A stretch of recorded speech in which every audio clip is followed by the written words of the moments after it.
Hello नमस्कार, स्वागत है आप सभी का आपके अपने फेवरेट चैनल न्यू लाइट प्रयास पर। तो आज हम लोग डिस्कशन करने जा रहे हैं अपना score booster test series. I hope आप सबका टेस्ट अच्छा हुआ होगा। तो आइए सेशन स्टार्ट करते हैं। और ये सेशन है इस मिशन के तहत अब पढ़ने का अधिकार सबको, डॉक्टर बनने का अधिकार भी सबको। मिशन है मैं mentor doctor SP Singh sir का, टीम न्यू लाइट का। और आज का टेस्ट का टॉपिक जो था वो था cell cycle, cell division, photosynthesis and biomolecules.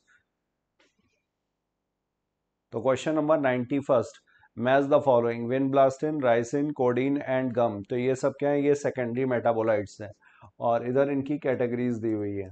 तो विनब्लास्टिन, विनब्लास्टिन जो है ये ड्रग, राइसिन ये टॉक्सिन्स हैं, मतलब ये पॉइजनस सब्सटेंस, कोडीन एल्कोलॉइड्स, और गम, गम सेलुलोज ये सब polymeric substances.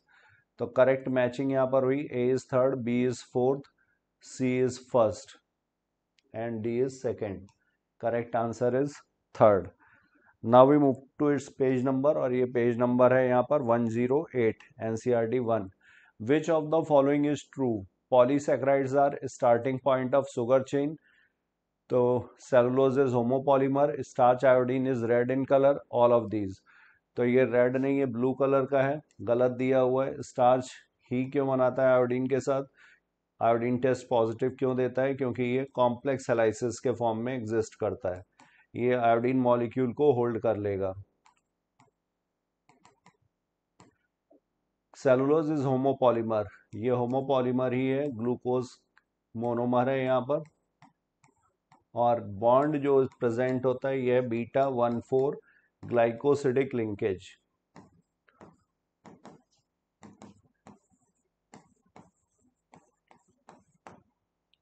Polysaccharides are starting point of sugar, ये गलत है। Sugar is starting point of polysaccharide. Polysaccharide जो होते हैं वो शुगर मोनोमर्स के बने होते हैं। तो ये यहाँ पर गलत है, ये भी गलत था। करेक्ट आंसर होगा 92nd का सेकंड। पेज नंबर है इसका 110। Now question number 93, choose the class of enzyme involve in the following reaction. तो यहाँ पर ये फंक्शनल ग्रुप का ट्रांसफर हो रहा है, पहले एस के पास था, अब ये एस डैश के पास पहुंच गया। तो यहाँ पर जो एंजाइम की क्लास है वो होगी ट्रांसफरेजेस।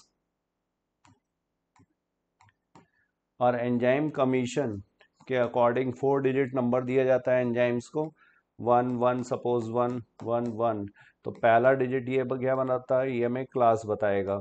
सेकेंड डिजिट इसका सब क्लास, तीसरा डिजिट सब सब क्लास, और फोर्थ डिजिट जो है ये यहाँ पर सीरियल नंबर इस सब क्लास में जो इसका होगा। तो यहाँ पर पूछा गया क्लास ऑफ एंजाइम। तो जो क्लासेस हैं ये ट्रांसफरेज, ऑक्साइडो रिडक्टेज फर्स्ट क्लास है, इसके बाद है ट्रांसफरेज, फिर हाइड्रोलेज, फिर लाइजेज, फिर आइसोमरेज, और लास्ट में लाइगेज। तो 6 क्लासेस हैं। तो इसमें से ये सेकंड क्लास ट्रांसफरेज। तो करेक्ट आंसर होगा यहाँ पर सेकंड 93 का। Now we move to its page number. तो ये पेज नंबर है 117 NCERT 1। Now question number 94, the primary structure of a protein represents the positional information of the amino acids within the protein. तो primary structure क्या है? Primary structure जो होता है ये sequence of amino acids, linear arrangement of amino acids. तो इसमें sequence पता चलेगा, पोजीशन के बारे में पता चलेगा। तो primary structure of protein represents the positional information of amino acids and primary structure of protein is determined by the sequence of amino acids. तो ये दोनों ही स्टेटमेंट सही हैं। तो करेक्ट आंसर हुआ both statement and statement 2 are correct, and statement 2 is the correct explanation of statement 1। तो ये इसका करेक्ट एक्सप्लेनेशन भी है। क्यों पोजिशनल इंफॉर्मेशन पता चल रही है? क्योंकि ये सीक्वेंस है अमाइनो एसिड्स का, लीनियर अरेंजमेंट। तो इससे number, sequence, type of amino acids, positional information, ये सब हमें प्राइमरी स्ट्रक्चर से पता चल जाता है। इसमें बॉन्ड कौन सा होगा? तो बॉन्ड प्रेजेंट होते हैं पेप्टाइड।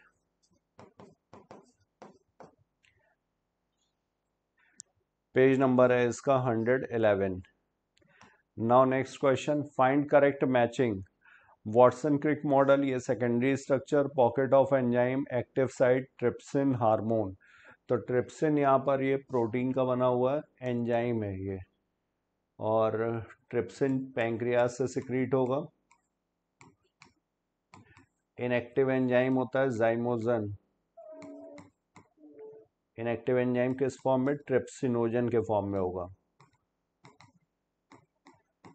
कन्वर्ट होता है एंट्रोकाइनेज की मदद से, जो इंटेस्टाइन से रिलीज होता है, एक्टिव फॉर्म में ट्रिप्सिन।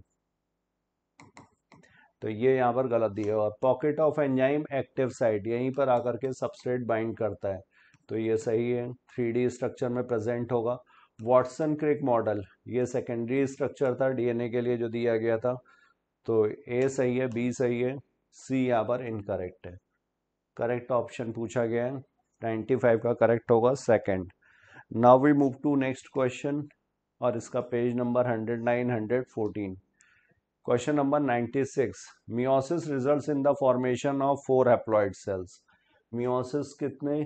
4 हैप्लॉइड सेल्स बनाएगा मियोसिस एक, जब डिवीजन होगा। Homologous chromosome separate during meiosis 1 leading to a reduction in chromosome number. तो मियोसिस क्या है? रिडक्शन डिवीजन है, और इसमें एक्चुअल जो रिडक्शन होता है क्रोमोसोम का, वो मियोसिस 1 में ही होता है। तो सही है, ये दोनों ही स्टेटमेंट सही है। Action mentioned in statement 1 is dependent on action mentioned in statement 2। तो जो एक्शन यहाँ पर दिया हो गया है कि मियोसिस की वजह से 4 हैप्लॉइड सेल्स बनती हैं, तो ये हैप्लॉइड सेल्स किस वजह से बनी है? ये मियोसिस 1 में जो होमोलोगस क्रोमोसोम्स का जो पेयर होता है, ये सेपरेट हो जाता है। तो ये पेयर, सपोज 8 क्रोमोसोम है, तो जब मियोसिस 1 कंप्लीट होगा तो ये 4 रह जाएंगे। तो यहाँ पर क्रोमोसोम नंबर जो हो गया वो हाफ हो गया, तो हैप्लॉइड सेल्स बनेंगी, 4 हैप्लॉइड सेल्स। तो ये स्टेटमेंट 1 भी सही है, स्टेटमेंट 2 भी सही है, और ये इसका एक्शन जो है वो डिपेंडेंट भी है स्टेटमेंट 2 पे। तो करेक्ट आंसर होगा first, 96। Now we move to next question, page number 125, 126। Now question number 97, which of the following is zwitterion. तो ज्यूटेराइन फॉर्मेशन ये अमाइनो एसिड्स में होता है। अमाइनो एसिड्स में आयनाइजेबल कार्बोक्सिलिक ग्रुप होगा, COH। ये एचाइन अपना डोनेट करता है प्रोटॉन, और ये एक्सेप्ट होगा NH2 के द्वारा। ये अमाइनो एसिड COH, और ये अमाइनो ग्रुप, ये H, और ये वेरिएबल। तो यहाँ से ये एचाइन रिलीज होगा, ये प्रोटॉन्स, और ये इसको एक्सेप्ट कर लेगा, ये कन्वर्ट हो जाता है NH3+ में, ये यहाँ पर हो जाएगा CO-। तो इसी को बोला जाएगा ज्यूटेराइन फॉर्मेशन। और ये कैसा होगा? ये डाइपोलर, 2 पोल्स प्रेजेंट हैं, पॉजिटिव और निगेटिव, तो इसको बोला जाएगा डाइपोलर। तो ये यहाँ पर है ज्यूटेराइन, CO- भी है, NH3+ भी है, और जिस pH पर इसका फॉर्मेशन होता है उसे बोला जाएगा आइसो इलेक्ट्रिक pH। ये इसी को बोलते हैं आइसो इलेक्ट्रिक पॉइंट। तो करेक्ट आंसर हो गया 97 का 4। पेज नंबर है ये 106। Now question number 98, what are pockets in enzyme crevices made due to chain crisscrossing in tertiary structure of protein। तो tertiary structure of proteins जो होते हैं ये hollow woolen ball जैसा है, इसमें जो ये एक पॉकेट्स बन जाते हैं, crevices जो होंगी, यही एक्टिव साइट होगी सबस्ट्रेट के लिए, यहाँ पर पर्टिकुलर टाइप का ही सबस्ट्रेट आकर के बाइंड करेगा। तो ये सही है, ये भी सही है, साइट वेयर सबस्ट्रेट फिट्स, और ये 3D स्ट्रक्चर में ही पॉसिबल होगा। तो एंजाइम एक्टिविटी के लिए ये 3D स्ट्रक्चर मस्ट है। तो यहाँ पे करेक्ट आंसर हो गया 98 का 4। So now question number 99, the description of structure and variation of living organisms over a period of time ended up as 2 apparently perspectives on biology।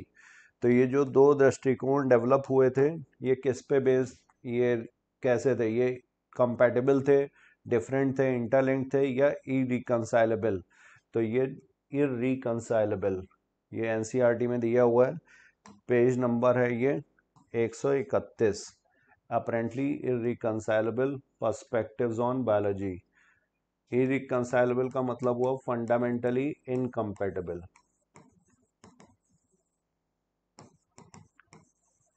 मतलब जो एक दूसरे से एग्री ना करें, सहमत ना हो। तो ये कौन से थे, ये किस पे बेस्ड थे? ये बेस्ड था level of organisation, level of organisation of organism. तो दो लेवल थे यहाँ पर। पहला जो लेवल ऑफ ऑर्गेनाइजेशन था वो सेलुलर एंड मॉलिक्यूलर लेवल,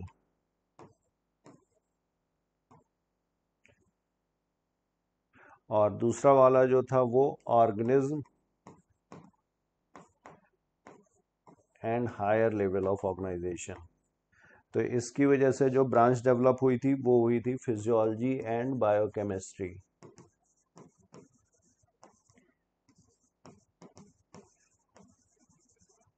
और इस वाले दृष्टिकोण की वजह से जो डेवलप हुई थी ब्रांच वो है इकोलॉजी, ये यहाँ पर दिया हुआ है।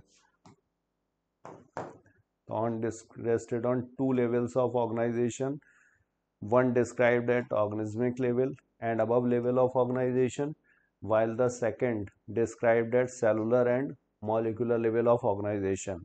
So first resulted in ecology and related discipline, second developed in physiology and biochemistry। तो पेज नंबर है ये एनसीईआरटी 131, क्योंकि 2025 में भी इस तरह के क्वेश्चंस पूछे गए हैं तो इसीलिए ये यहाँ पर इंक्लूड किए गए हैं इस बार। Question number 100, which one of the following pairs of nitrogen base of nucleic acid is wrongly matched with the category mentioned against it? तो एडेनिन, गुआनिन, ये प्यूरिन, प्यूरिन क्या है? ये डबल रिंग नाइट्रोजनस बेस है, heterocyclic होते हैं। Pyrimidines भी heterocyclic nitrogen base है। नाइट्रोजन की पोजीशन है 1 3 7 9, तो ये ठीक है। एडेनिन, थाइमीन, प्यूरिन गलत, प्यूरिन थाइमीन यहाँ पर गलत दिया हुआ है। थाइमीन यूरेसिल, पिरिमिडीन सही है, यूरेसिल साइटोसिन, पिरिमिडीन सही है। Pyrimidine single ring nitrogenous base है, एक ही रिंग प्रेजेंट है। नाइट्रोजन की पोजीशन है 1 और 3, तो यहाँ पर पूछा गया था रॉन्गली मैच्ड, रॉन्गली मैच्ड है second. Now we move to next question, page number ये 106। Now 101, almost all enzymes are proteins are composed of one और several polypeptide chains, however there are number of cases in which non protein constituents called as. तो पूरा जो enzyme conjugated enzyme है उसे बोलते हैं holo enzyme. Holo enzyme में दो कंपोनेंट्स हैं, एक है प्रोटीन पार्ट जिसे बोला जाता है एपो एंजाइम, दूसरा है नॉन प्रोटीन पार्ट, इसको बोलते हैं कोफैक्टर। कोफैक्टर फिर तीन तरीके के हैं, prosthetic group, coenzymes and metal ions. Prosthetic group and coenzymes ये यहाँ पर ऑर्गेनिक है, ये टाइटली बाउंड है, ये ट्रांजिएंटली बाउंड होता है। और तीसरा है मेटालाइंस। तो यहाँ पर पूछा गया है almost all enzymes are proteins and composed of one और several polypeptide chains, number of cases in which non protein constituent called as.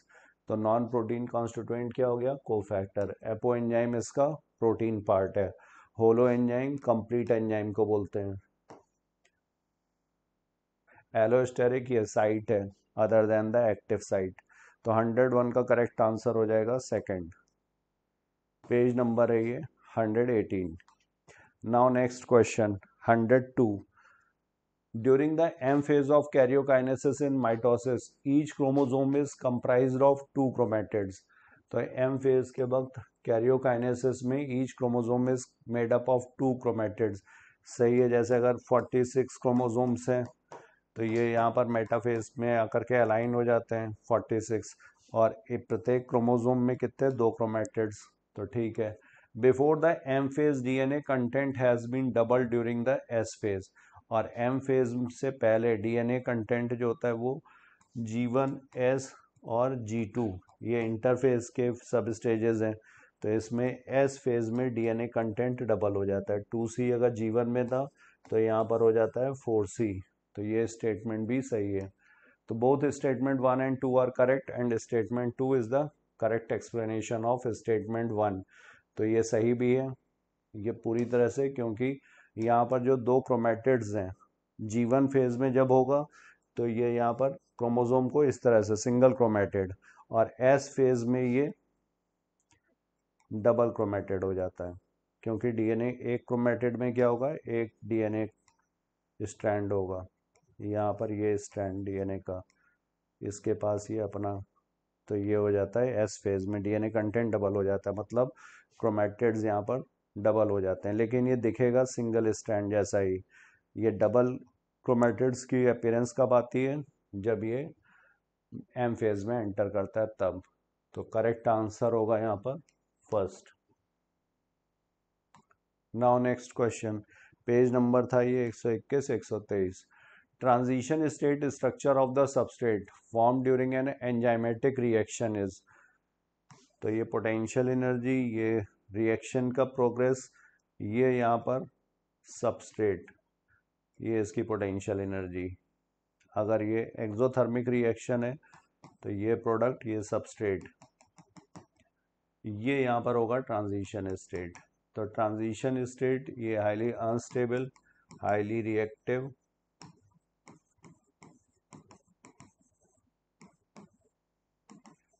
और मैक्सिमम पोटेंशियल एनर्जी होगी इसकी। तो transient and unstable, permanent and stable, transient but stable, permanent but unstable. तो ये क्षणिक होगा, substrate को प्रोडक्ट में चेंज होने के लिए इस स्टेज से होकर के ही जाना पड़ेगा। तो ये ट्रांजिएंट है और अनस्टेबल है, क्योंकि इसकी पोटेंशियल एनर्जी सबसे ज़्यादा है, सबस्ट्रेट और प्रोडक्ट दोनों से ज़्यादा। तो 103 का करेक्ट आंसर होगा first. Now we move to next question, page number था ये 115। The reaction is catalysed by. तो यहाँ पर ट्रांसफरेज, हाइड्रोलेज, लाइजेज और आइसोमरेजेज ऑप्शंस दिए हुए हैं। तो ये रिमूवल होगा ग्रुप्स का, लीविंग डबल बॉन्ड्स। तो ये कौन सा हो गया, ये हो गया लाइजेज। 104 का करेक्ट आंसर होगा third. Now we move to next question, question number 105, page number है ये 117। Now question number 105, match the column. तो यहाँ पर दिया हुआ है कोलेजन। कोलेजन क्या है, ये most abundant protein in the animal world.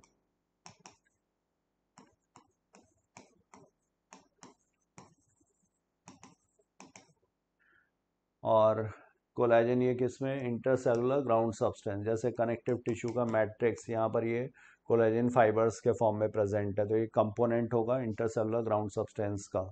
GLUT4 glucose transporter, ये फोर्थ टाइप। तो ये इंसुलिन डिपेंडेंट होता है, ये enables glucose transport into cells, glucose के ट्रांसपोर्ट के लिए है ये। इंसुलिन, इंसुलिन क्या है, ये हार्मोन, और एक ऐसा हार्मोन है, पेप्टाइड हार्मोन है, बायोकेमिकल नेचर इसका पेप्टाइड, और बीटा सेल्स ऑफ पैंक्रियाज उससे रिलीज होगा। Receptor, sensory receptors. तो करेक्ट मैचिंग हो जाएगी, पहले का बी, दूसरे का डी, तीसरे का ए और चौथे का C. Now next question, question number 106, page number है ये 109। Question number 106, which one of the following is correct statement. Prosthetic group are organic compound, protein part of enzyme is called apoenzyme, zinc is a cofactor for the proteolytic enzyme carboxypeptidase, NAD and FAD are cofactor। तो nicotinamide adenine dinucleotide, FAD flavin adenine dinucleotide, ये coenzymes हैं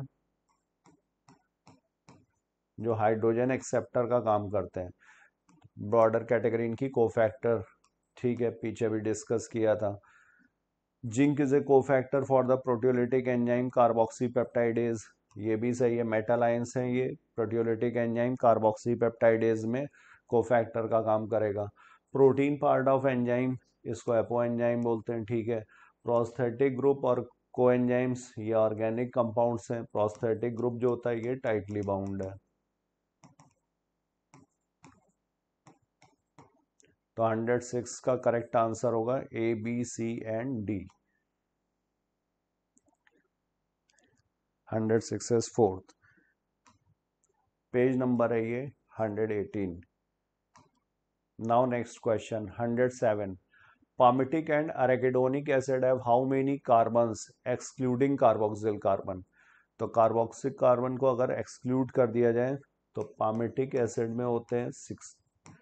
palmitic acid में including थे 16 और arachidonic acid में होते हैं 20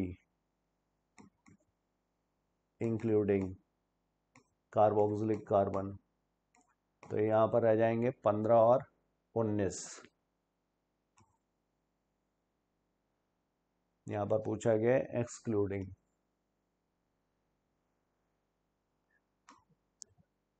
page number है ये 106। Now we move to next question. Page question number 108। The disappearance of nuclear membrane is essential for karyokinesis. The forward movement of chromosome is dependent on the spindle apparatus which organizes in the cytoplasm. तो ये भी सही है, दोनों statement सही है। Disappearance of nuclear membrane, prophase खत्म होते होते तक न्यूक्लियर मेम्ब्रेन पूरी तरह से डिसअपियर हो जाती है। कैरियोकाइनेसिस के लिए ये एसेंशियल है क्योंकि कैरियोकाइनेसिस न्यूक्लियर मेम्ब्रेन अगर रहेगी तो यहाँ पर जो क्रोमोसोम्स हैं इनके साथ ये स्पिंडल फाइबर्स जो माइक्रोट्यूब्यूल ऑर्गेनाइजिंग सेंटर जहाँ से ये ओरिजिनेट होते हैं ये साइटोप्लाज्म में होता है। तो अगर ये यहाँ पर बनी रहेगी तो इसकी वजह से ये स्पिंडल फाइबर्स जो होंगे वो इनसे जा कर के काइनेटोकोर से अटैच नहीं हो पाएंगे।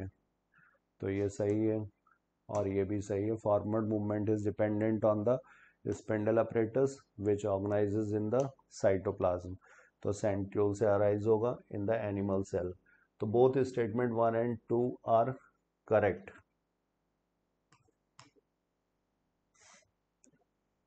108 का 4। Now we move to next question 123।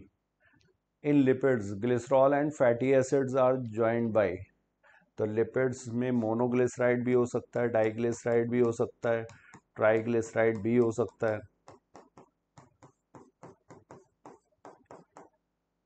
तो फैटी एसिड R1CO, तो यहाँ पर H2O का रिमूवल होगा। तो यहाँ पर जो बॉन्ड बनेगा तो एसिड और अल्कोहल के बीच में जो बॉन्ड बनता है उसको बोलते हैं ईस्टर बॉन्ड। तो ये ईस्टरीफिकेशन माइनस H2O यहाँ से रिमूव हो जाएगा। तो ये मोनोग्लिसराइड अगर इसी तरह से दूसरा होता तो डाइग्लिसराइड और ट्राइग्लिसराइड। 109 का करेक्ट आंसर होगा फर्स्ट। 106 107 से। Now question number 110। Proteins are generally, तो प्रोटीन्स जो है ये 20, इसमें 20 डिफरेंट टाइप के अमाइनो एसिड्स हैं।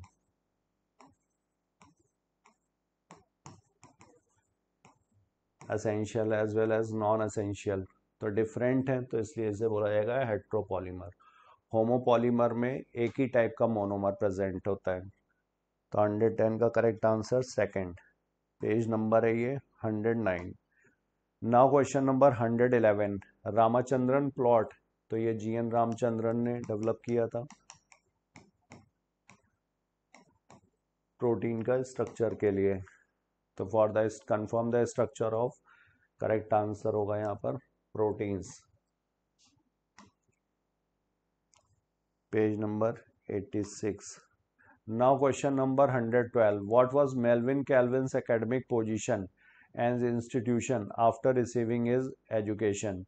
तो professor of botany Melvin Calvin ने क्या किया था, इन्होंने पाथवे ट्रेस किया था कार्बन एसिमिलेशन का इन फोटोसिंथेसिस, और इसी के लिए इन्हें नोबेल प्राइज भी मिला था 1961 में। तो ये क्या थे, professor of botany, professor of chemistry at the university of California Berkeley. तो 112 का करेक्ट आंसर होगा सेकंड। पेज नंबर है ये 132। 1961 में नोबेल प्राइज भी मिला है। Question number 113, recognise diagram and choose correct option. तो यहाँ पर ये सेकेंडरी स्ट्रक्चर्स दिखाए हुए हैं, ये अल्फा हेलिक्स है और ये बीटा प्लेटेड शीट।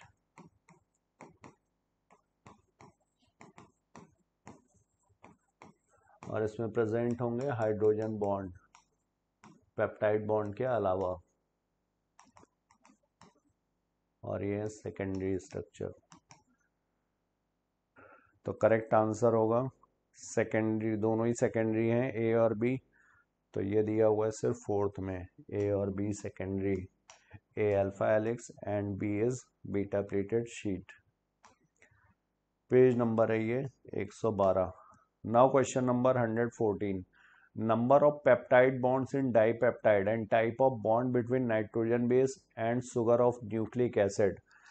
तो डाइपेप्टाइड में दो अमाइनो एसिड्स, ये कार्बोक्सिलिक और इधर ये NH2 ग्रुप। दूसरा जो अमाइनो एसिड आएगा इसका अमाइनो ग्रुप इधर होगा और इधर ये कार्बोक्सिलिक। तो यहाँ पर H2O का रिमूवल होगा, माइनस H2O, बॉन्ड जो बनेगा इसे बोला जाएगा पेप्टाइड। तो डाइपेप्टाइड, दो अमाइनो एसिड्स हैं, एक पेप्टाइड है, और दूसरा दिया हुआ bond between nitrogen base and sugar of nucleic acid. तो सुगर यहाँ पर राइबोज अगर है ये,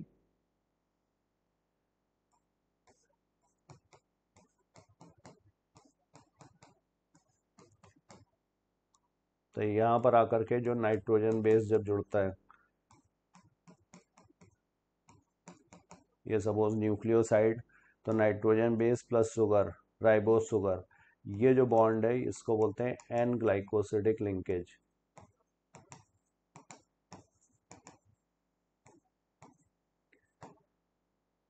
तो यहाँ पर होगा one and N glycosidic bonds. 114 is third. Page number 106 और 112। Now question number 115, which one of the following is incorrect match. इनमें से कौन सा इनकरेक्ट मैच है। प्राइमरी मेटाबोलाइट अमाइनो एसिड्स, ठीक है। सेकेंडरी मेटाबोलाइट सेलुलोज, ये पॉलीमरिक सब्सटेंस है। GLUT4, ये गलत हो गया। एंटीबॉडीज होगा तो फाइट इन्फेक्शियस एजेंट। GLUT4 जो है ये ग्लूकोज के ट्रांसपोर्ट के लिए। तो एल्कलॉइड्स कोडीन सही है। 115 is third. Now next question, page number था ये 109। 116, like respiration ATP synthesis in photosynthesis is also linked to the development of electron gradient across a membrane. Electron gradient is a source of potential energy that is used for the addition of phosphate group to ADP forming ATP। तो यहाँ पे electron gradient नहीं, proton gradient develop होता है। केमी osmotic hypothesis के according यहाँ पर फोटोलिसिस ऑफ वाटर होती है, जिसकी वजह से H आयन का कॉन्सेंट्रेशन बढ़ेगा। 2 H2O अगर है तो ये ब्रेक होगा, 4 H ion plus 4 electron plus oxygen. तो ये H आयन कॉन्सेंट्रेशन का ल्यूमिन में बढ़ा। फिर इसके बाद ये प्रोटॉन पंप, यहाँ प्लास्टोक्विनोन H आयन के साथ कंबाइन करता है, साइटोक्रोम B6F को अपना इलेक्ट्रॉन पास करता है और ये प्रोटॉन को यहाँ पे पंप करेगा, रिलीज करेगा। इसके बाद फिर यहाँ पर NADP रिडक्टेज, ये NADP प्लस ये हाइड्रोजन लेता है, कन्वर्ट हो जाता है NADP2H में। तो ओवरऑल यहाँ पर भी क्या हुआ, ये H आयन के कॉन्सेंट्रेशन को कम कर रहा है, मतलब ग्रेडियंट को बढ़ा रहा है। तो ग्रेडियंट या प्रोटॉन ग्रेडियंट, इसी को बोला जाता है प्रोटॉन ग्रेडियंट। ल्यूमिन के अंदर H आयन का कॉन्सेंट्रेशन बढ़ जाता है और ये breakdown of this proton gradient is responsible for ATP production.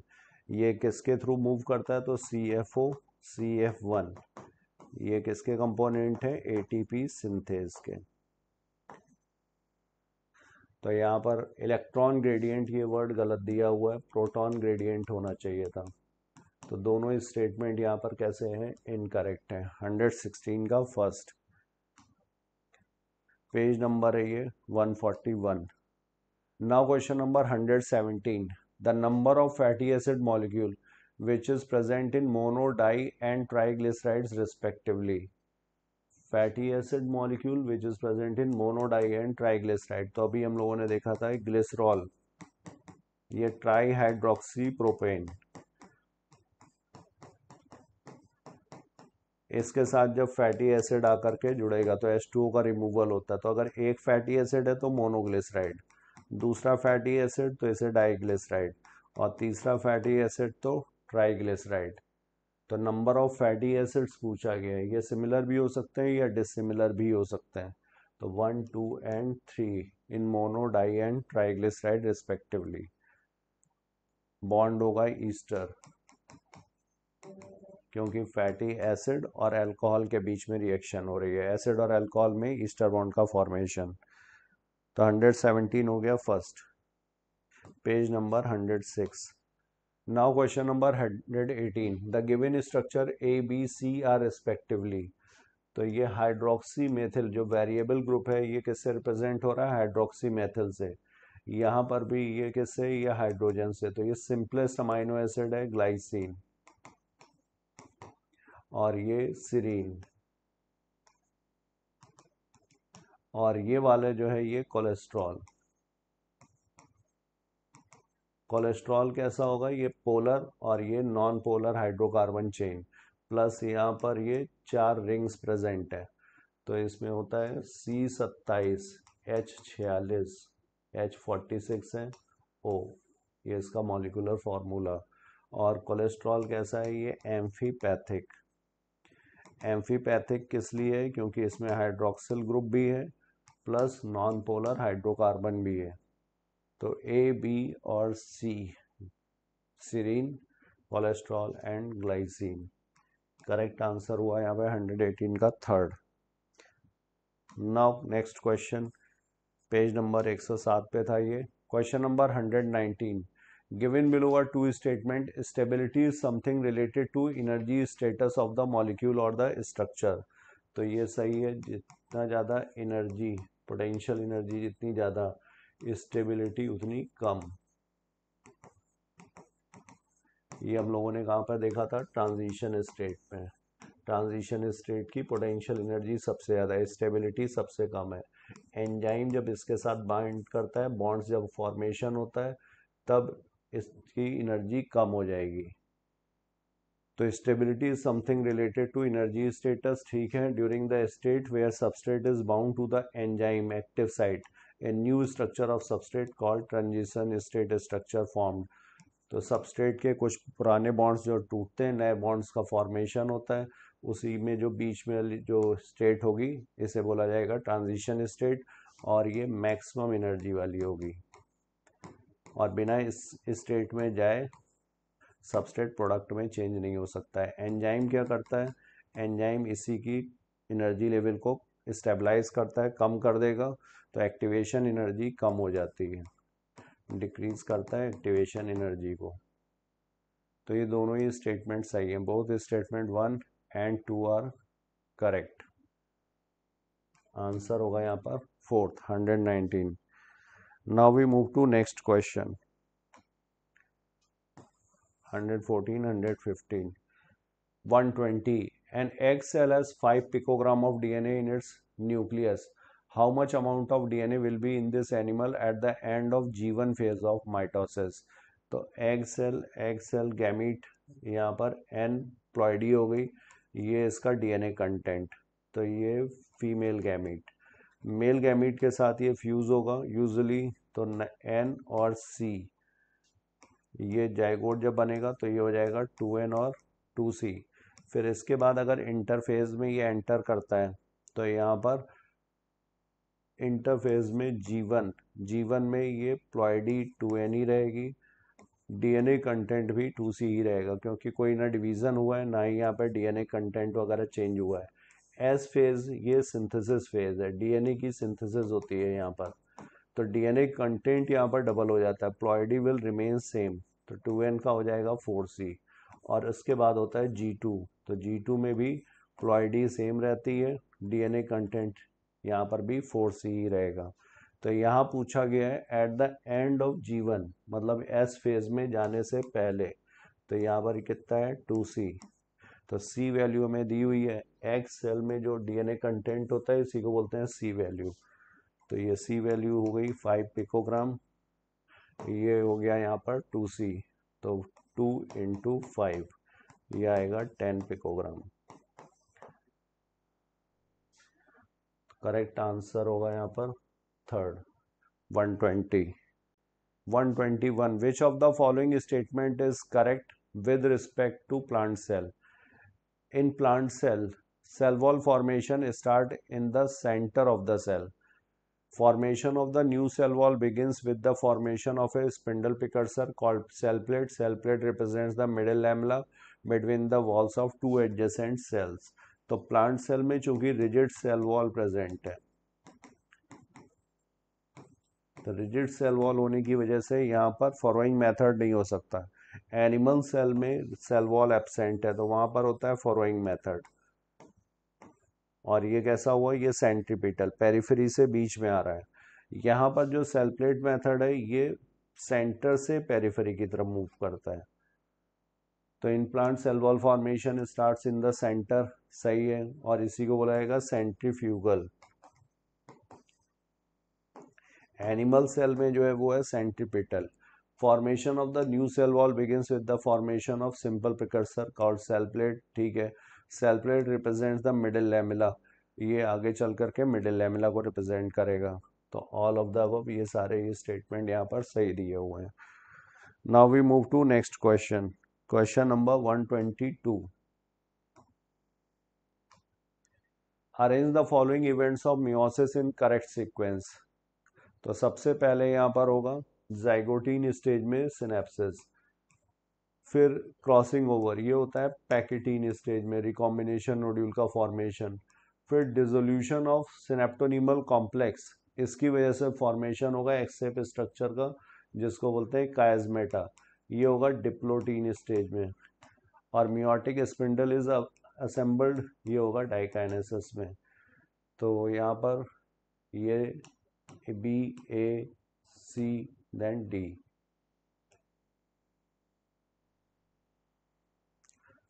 तो 122 का करेक्ट आंसर हो गया fourth.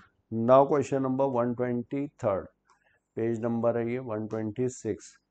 6 turns of the Calvin cycle are required to make 1 molecule of glucose. तो ये सही है, 6 टर्न चाहिए होते हैं केल्विन साइकिल अगर एक ग्लूकोज बनाना है। तो जो फिक्सेशन दिया हुआ है वो एक कार्बन डाइऑक्साइड मॉलिक्यूल का आरयूबीपी के साथ कंबाइन करेगा, ये फॉस्फोग्लिसरिक एसिड, इसके 2 मॉलिक्यूल्स बनते हैं, और इसके बाद फिर इसका रिडक्शन,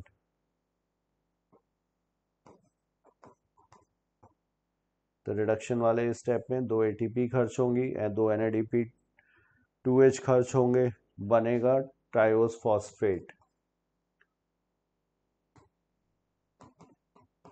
और ट्रायोस फॉस्फेट से फिर रीजनरेशन, और बाकी जो एक मॉलिक्यूल होगा वो जाएगा ग्लूकोज के फॉर्मेशन में।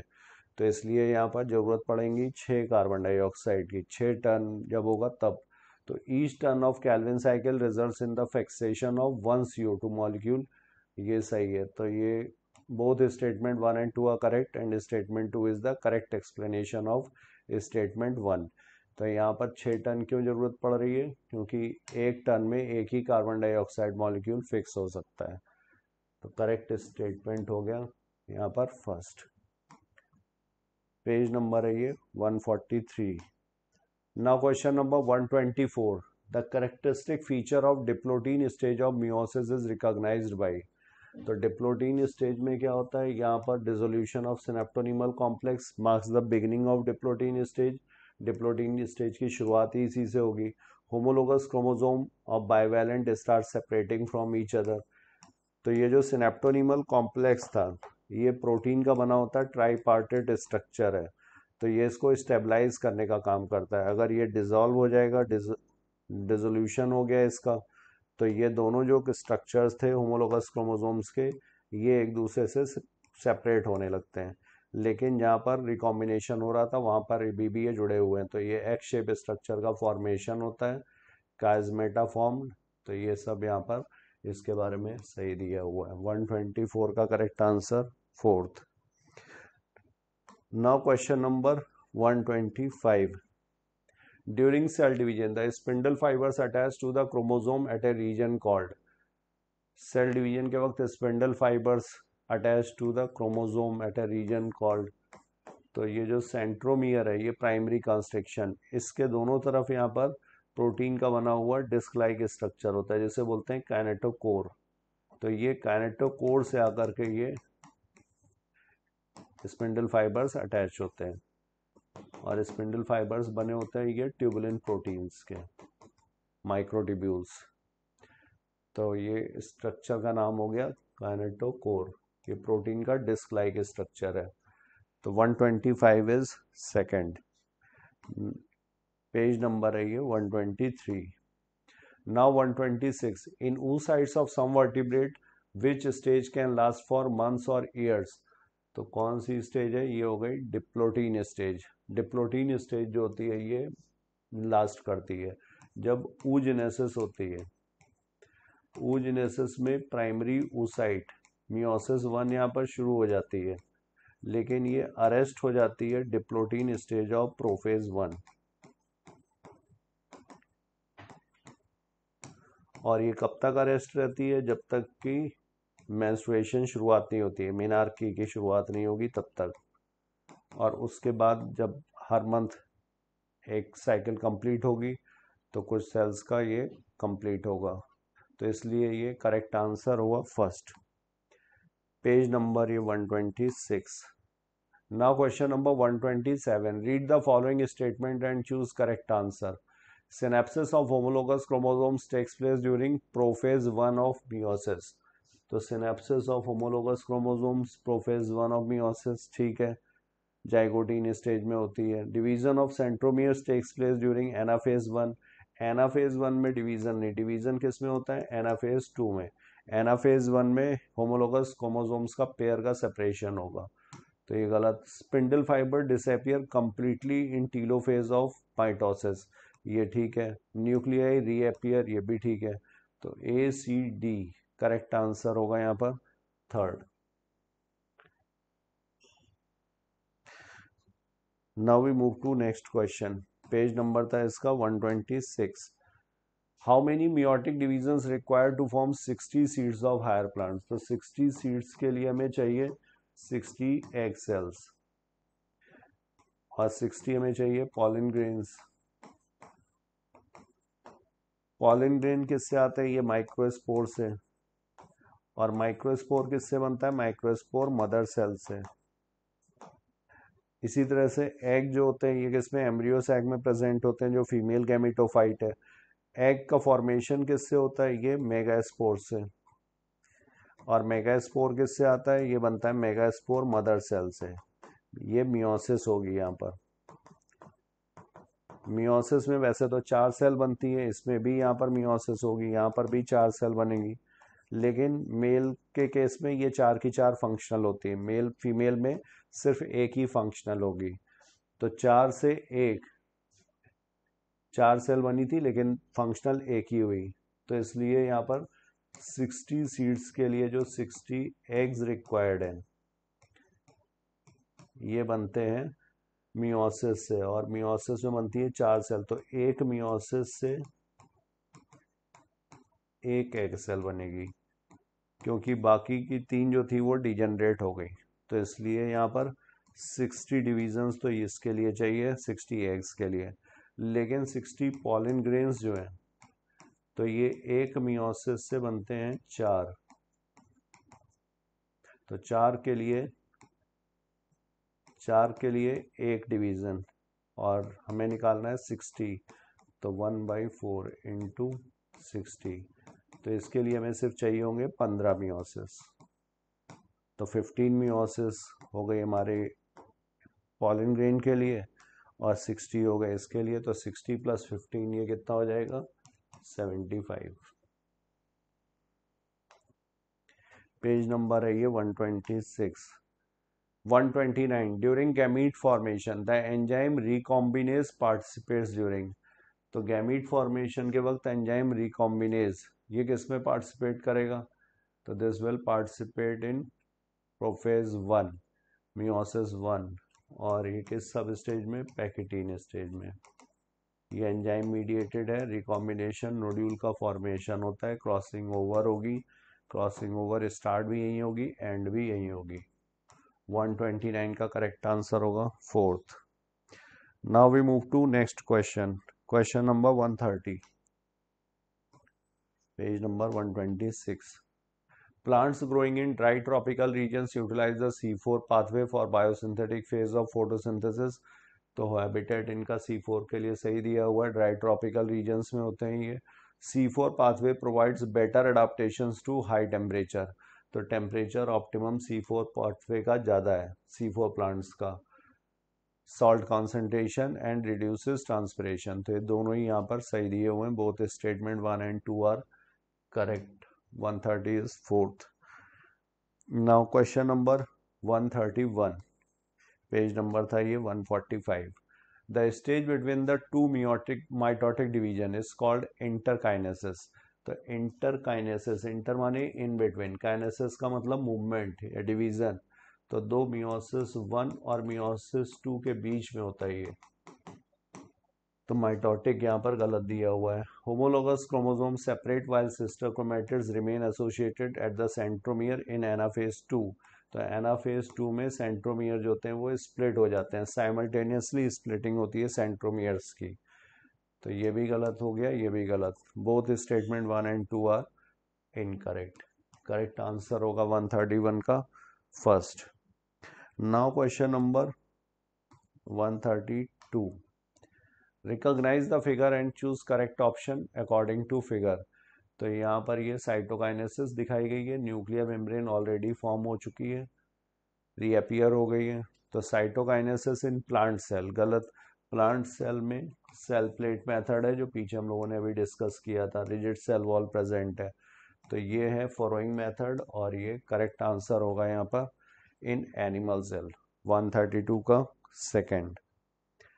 Now we move to next question, page number था ये 124। In animal cells during the S phase, DNA replication begins in the nucleus and the centriole duplicates in the। तो सेंट्रियोल का duplication होता है cytoplasm में। तो correct answer होगा 133 का fourth, page number 121। Now question number 134, in meiosis division number of chromosome in parent and progeny cells same, so it is also called equational division। meiosis में reduction division है, equational division नहीं। The stage between meiosis 1 and meiosis 2 is called interkinesis and is generally short living। तो ये सही है। statement 1 incorrect है but statement 2 is correct। तो 134 का करेक्ट आंसर होगा third. Now we move to next question 135। In some organisms karyokinesis is not followed by cytokinesis as a result of which। तो अगर एक सेल है उसमें कैरियोकाइनेसिस कंटिन्यू रहे तो ये बाइन्यूक्लिएट, फिर हो जाए तो ये टेट्रान्यूक्लिएट, मल्टीन्यूक्लिएट कंडीशन यहाँ पर अराइज हो जाएगी। अगर साइटोकाइनेसिस तुरंत ही ना हो तो यूनिन्यूक्लिएट कंडीशन अराइजेस गलत है, multinucleate condition arises leading to the formation of syncytium. Syncytium मतलब multinucleate. Liquid endosperm in coconut, ये भी फ्री न्यूक्लियर डिवीजन की वजह से ही होता है।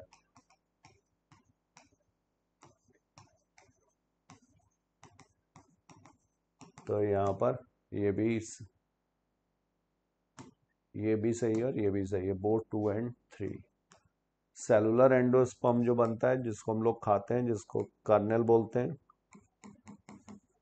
ये karyokinesis is followed by cytokinesis. तो करेक्ट आंसर हो गया fourth. So I have covered my portion. Now further discussion will be carried by my fellow partner Survi ma'am. Thank you all of you. Thank you so much. तो चलिए बच्चा party question number 136 से discuss करते हैं. Which among the following cells are being constantly replaced. Constantly replaced कहने का मतलब क्या है कि यहाँ पे कौन से ऐसे सेल है जिनको लगातार क्या किया जाता है, रिप्लेस किया जाता है और उनकी जगह नए नए सेल को फॉर्म किया जाता है. तो upper layer of epidermis, blood cell, cells of lining of the gut by the process mitosis. Mitosis help करता है यहाँ पे और आपके ये जितने भी सेल लेयर है इनको चेंज करने में क्या करता है, मदद करता है. तो 136 का करेक्ट आंसर क्या हो जाएगा बच्चा, फोर्थ. और ये है आपके एनसीईआरटी के पेज नंबर 125 से. नेक्स्ट क्वेश्चन है most of the organelle duplication occurs during.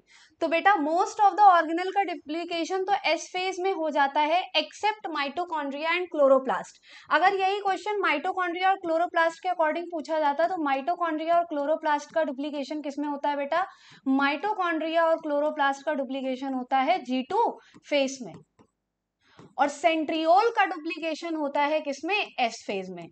तो यहाँ पे most of the cell organelle पूछा है तो most of the cell organelle के लिए आंसर क्या होगा, J1 फेज. सेंट्रियोल पूछता तो आंसर हो जाता है एस फेज और माइटोकॉन्ड्रिया और क्लोरोप्लास्ट पूछता तो आंसर हो जाता थर्ड. तो 137 का करेक्ट आंसर क्या हो जाएगा, फर्स्ट. और ये आपके एनसीईआरटी के पेज नंबर 121 से. नेक्स्ट क्वेश्चन है chromosome decondense into chromatin. Chromosome वापस से डीकंडेंस हो जाते हैं into diffuse chromatin at the end of telophase. Telophase के एंड में बेटा क्या होता है, जो आपके क्रोमोसोम जो अपोजिट पोल की तरफ मूव कर जाते हैं वो डिस्क्रीट यूनिट मतलब क्रोमोसोम के फॉर्म में नहीं होते हैं, वापस से क्रोमैटिन के फॉर्म में क्या हो जाते हैं, चेंज हो जाते हैं और उनके ऊपर से न्यूक्लियर एनवेलप की लेयर चढ़ जाती है. तो आंसर क्या हो जाएगा, 138 का करेक्ट आंसर हो जाएगा बेटा फर्स्ट. नेक्स्ट क्वेश्चन है हमारे पास और ये था आपके एनसीईआरटी 1 पेज नंबर 122 से. नेक्स्ट क्वेश्चन है this phase of cell cycle is a period of intense synthesis and growth. It constitute 95% of the duration of the cell cycle. तो बेटा अगर सेल साइकिल की बात करें तो सेल साइकिल के दो फेज होते हैं. एक होता है उसका रेस्टिंग फेज या ग्रोथ फेज या प्रोलिफरेटिव फेज आप बोल सकते हो, और दूसरा फेज होता है बेटा उसका डिवाइडिंग फेज. दूसरा फेज कौन सा होता है, डिवाइडिंग फेज. बेटा रेस्टिंग फेज को बोला जाता है इंटरफेज और डिवाइडिंग फेज को बोला जाता है बेटा आपका एम फेज. जो इंटरफेज होता है वो लगभग आपका 95% तक होता है और जो एम फेज होता है वो 5% पे होता है. मतलब जब सेल ग्रोथ कर रहा होता है तो ग्रोथ करने में उसको ज्यादा टाइम लगता है in comparison to cell division. बात क्लियर हो गई. तो आंसर क्या हो जाएगा बेटा फर्स्ट. नेक्स्ट और ये था आपके एनसीईआरटी 1 पेज नंबर 121 से. नेक्स्ट क्वेश्चन हमारे पास the smallest stage in M phase of cell cycle is. तो सेल साइकिल का सबसे स्मॉलेस्ट फेज बेटा PTMA. सबसे बड़ा फेज होता है बेटा आपके सेल डिवीजन या सेल साइकिल का सबसे बड़ा फेज होता है आपका प्रोफेज. उसके बाद होता है टीलोफेज, उसके बाद मेटाफेज और सबसे छोटा फेज होता है एनाफेज. एनाफेज में इतना कम टाइम क्यों लगता है, क्योंकि क्रोमोसोम को केवल बीच से पकड़ के अपोजिट पोल की तरफ मूव कराना होता है तो इसलिए यहाँ पे सबसे ज्यादा कम टाइम लगता है. तो 140 का करेक्ट आंसर क्या हो जाएगा, 140 का करेक्ट आंसर हो जाएगा बेटा first. NCERT 1 page number 123. Which statement are true for photosynthesis. Photosynthesis के लिए कौन सा स्टेटमेंट सही है, तो CO2 reduction occur in the dark reaction. दो तरह की रिएक्शन चलती है, लाइट रिएक्शन और डार्क रिएक्शन. लाइट रिएक्शन और डार्क रिएक्शन. अगर लाइट रिएक्शन की बात करी जाए तो लाइट रिएक्शन में केमिकल एनर्जी बनाई जाती है लाइट एनर्जी से. तो केमिकल एनर्जी किस फॉर्म में बनाई जाती है, ATP, NADPH और बेटा यहाँ पे इवॉल्व होता है क्या, ऑक्सीजन. अगर ऑक्सीजन इवॉल्व हो रहा है इसका मतलब वाटर का ऑक्सीडेशन या वाटर की स्प्लिटिंग कराई जाती है. ठीक. और अगर बात करी जाए डार्क रिएक्शन की तो डार्क रिएक्शन में बेटा CO2 को कन्वर्ट कराया जाता है किसमें, ग्लूकोज में. मतलब यहाँ पे CO2 का क्या होता है, रिडक्शन, रिड्यूस करके बेटा इसको क्या किया जाता है, ग्लूकोज में चेंज किया जाता है. तो CO2 रिडक्शन अकर इन डार्क रिएक्शन सही है और डार्क रिएक्शन कहाँ चलती है, स्ट्रोमा में. और लाइट रिएक्शन कहाँ चलती है? थैलाकॉइड में, थैलाकॉइड की मेम्ब्रेन में। ठीक, तो अगर बात करी जाए H2O ऑक्सीडेशन अकर इन लाइट रिएक्शन, सही है, अभी मैंने एक्सप्लेन किया। Dark reaction is the enzymatic phase of photosynthesis, सही है। अगर डार्क रिएक्शन की बेटा बात करी जाए तो CO2 को ग्लूकोज में चेंज करने के लिए CO2 को RuBP से ऐड कराया जाता है राइबोलोज बिस फॉस्फेट से। CO2 कितने कार्बन का? 1 कार्बन का। RuBP कितने कार्बन का? 5 कार्बन का। 2 बेटा PGA एसिड बनते हैं, और ये जो PGA एसिड होते हैं ये कितने कार्बन के होते हैं? 3 कार्बन के। तो बेटा यहाँ पे इस रिएक्शन को कराने के लिए यहाँ पे एंजाइम यूज होता है रुबिस्को, जो आपकी एनसीईआरटी में लिखा हुआ है। इसके अलावा भी और ज्यादा एंजाइम यहाँ पे डार्क रिएक्शन में इस्तेमाल होते हैं। तो dark reaction is a enzymatic phase of photosynthesis. तो यहाँ पे जितने भी पॉइंट्स लिखे हैं वो सारे सही हैं। तो 141 का करेक्ट आंसर क्या हो जाएगा? 4th, NCERT 1 page number 136। Next question है बेटा हमारे पास, what specialised material did Melvin Calvin and his coworker use to investigate the chemical reaction of carbon assimilation in green plants. तो कार्बन का एसिमिलेशन करने के लिए बेटा उन्होंने रेडियो एक्टिव कार्बन का इस्तेमाल किया था, C14 का इस्तेमाल किया था, और C14 का इस्तेमाल करके उन्होंने देखा था कि कैसे कार्बन डाइऑक्साइड रिड्यूस होके आपके ग्लूकोज का फॉर्मेशन करता है। और इस रिएक्शन के लिए, इस प्रोसेस के लिए उनको नोबेल प्राइज में मिला था, मेल्विन काल्विन को नोबेल प्राइज मिला था इन द ईयर 1961 में।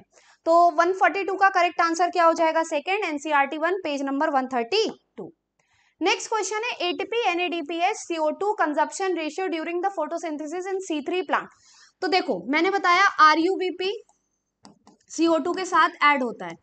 तो बेटा CO2 के पास 1 कार्बन है, लेकिन ग्लूकोज के पास कितने कार्बन होते हैं? 6 कार्बन। तो ये साइकिल कितनी बार चलती है? 6 बार चलती है।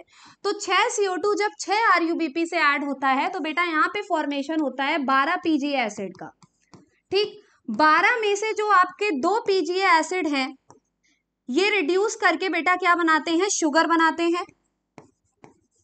और बाकी के 10 PGA एसिड बेटा फॉर्मेशन करते हैं किसका? रीजनरेशन होता है यहाँ पे, और रीजनरेशन कराया जाता है किसका? रीजनरेशन कराया जाता है आपके RuBP का।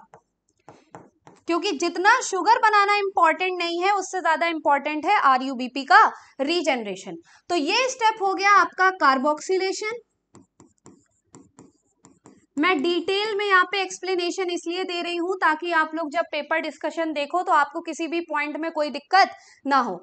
यहाँ पे जब ये 2 PGA एसिड आपके शुगर का फॉर्मेशन कर रहे हैं तो इस प्रोसेस को बोलेंगे रिडक्शन, और जब PGA एसिड रीजनरेशन कर रहे हैं तो RuBP बनता है। तो 3 प्रोसेस हो गए, कार्बोक्सिलेशन, रिडक्शन और रीजनरेशन।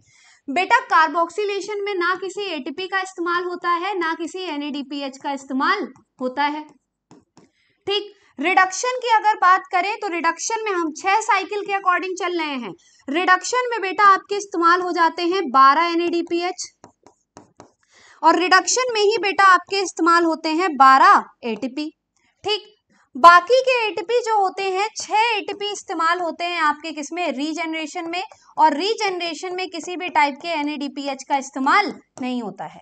तो अगर आप ध्यान से देखें तो यहाँ पे रेशियो क्या निकल के आ रहा है? 6 कार्बन डाइऑक्साइड को फिक्स कराने के लिए आपको कितना ATP देना, कितना NADPH देना पड़ेगा? 12 NADPH, और कितना ATP खर्च होगा? 18 ATP। तो ये तो बात हो गई भैया कितने साइकिल की? 6 साइकिल की, जब हम एक ग्लूकोज का फॉर्मेशन कर रहे हैं। ठीक, वहीं पे अगर हम बात करें कि एक CO2 को फिक्स कराने के लिए, तो एक CO2 को फिक्स कराने के लिए सबको बेटा डिवाइड कर दो, किससे? डिवाइड कर दो बेटा आप यहाँ पे 6 से। तो कितना आ जाएगा? एक CO2 को फिक्स कराने के लिए आपको 2 NADPH चाहिए और 3 आपको क्या चाहिए? ATP। तो यहाँ पे रेशियो किसका पूछा गया था? ATP NADPH का और CO2 का। तो क्या हो जाएगा? 3:2:1। तो 143 का करेक्ट आंसर हो जाएगा फर्स्ट। आई होप आप लोग को ये कैलकुलेशन समझ में आ जाएगी। ये क्वेश्चन था आपके एनसीईआरटी 1 पेज नंबर 144 145 से। नेक्स्ट क्वेश्चन है, at high light intensity. High light intensity पे बेटा क्या होता है? ध्यान से समझिएगा। At high light intensity, high light intensity में बेटा आपके C3 प्लांट का भी रेट ऑफ फोटोसिंथेसिस इंक्रीज होता है, और C4 प्लांट का भी रेट ऑफ फोटोसिंथेसिस इंक्रीज होता है, लेकिन after some time due to photorespiration इसका रेट क्या होने लगता है, कम होने लगता है, लेकिन C4 प्लांट का बायोमास C3 प्लांट से ज्यादा हो जाता है। अगर पूछा जाए हाई लाइट इंटेंसिटी में किसमें बेटा फोटो रिस्पायरेशन होगा, तो C3 प्लांट में होगा, C4 प्लांट में नहीं होगा। लेकिन हाई लाइट इंटेंसिटी में क्या दोनों का रेट इंक्रीज करता है? हाँ, रेट इंक्रीज करेगा, लेकिन फोटो रिस्पायरेशन की वजह से रेट कम किसका हो जाता है बाद में? C3 प्लांट का। तो both C3 and C4 plant show increase in rate of photosynthesis. NCERT 1 page number 149। Which statement is are true? इनमें से कौन सी स्टेटमेंट सही है? Dark reaction is more temperature sensitive than light reaction. बेटा dark reaction में आप किसका इस्तेमाल कर रहे थे? डार्क रिएक्शन में आपके इस्तेमाल हो रहे थे एंजाइम। और अगर बात करी जाए एंजाइम्स की, तो एंजाइम बेटा ऑप्टिमम टेम्परेचर और ऑप्टिमम पीएच पे क्या करते हैं? काम करते हैं। तो अगर आपने टेम्परेचर बढ़ाया तो एंजाइम आपके क्या हो जाएंगे? रप्चर हो जाएंगे, और अगर आपने टेम्परेचर घटाया तो एंजाइम क्या हो जाएंगे? इनएक्टिव हो जाएंगे। तो यहाँ पे dark reaction is more temperature sensitive than light reaction, इसके पीछे रीजन यही है क्योंकि डार्क रिएक्शन आपकी कैसे होता है? एंजाइमेटिक रिएक्शन होते हैं। तो 145 का correct answer first, NCERT 1 page number 150, ये वाला पैराग्राफ से क्वेश्चन बनाया गया है। Next, which of the following is incorrect? यहाँ पे बेटा पूछा गया है कौन सा स्टेटमेंट आपका यहाँ पे इनकरेक्ट है। तो ध्यान से देखिएगा, इन मेज, और अगर बेटा मेज की बात करी जाए तो मेज क्या है? मोनोकॉट प्लांट है। मेज क्या है बच्चा? मोनोकॉट प्लांट है। इन मेज कैल्विन साइकिल अकर इन मीजोफिल सेल। तो कैल्विन साइकिल बेटा मेज मोनोकॉट मतलब C4 प्लांट, और C4 प्लांट में कैल्विन साइकिल आपकी मीजोफिल में नहीं होती है, किसमें होती है? बंडल शीथ सेल में, ड्यू टू क्रैन्स एनाटॉमी। तो ये गलत हो गया। Hatch and Slack pathway occurs in sorghum, बिल्कुल सही है। C4 साइकिल को हम लोग हैच एंड स्लैक पाथवे भी बोलते हैं क्योंकि उन्होंने डिस्कवर किया था। During Hatch and Slack pathway aspartic acid forms in mesophyll cell, बिल्कुल सही है। देखो यहाँ पे मीजोफिल सेल है,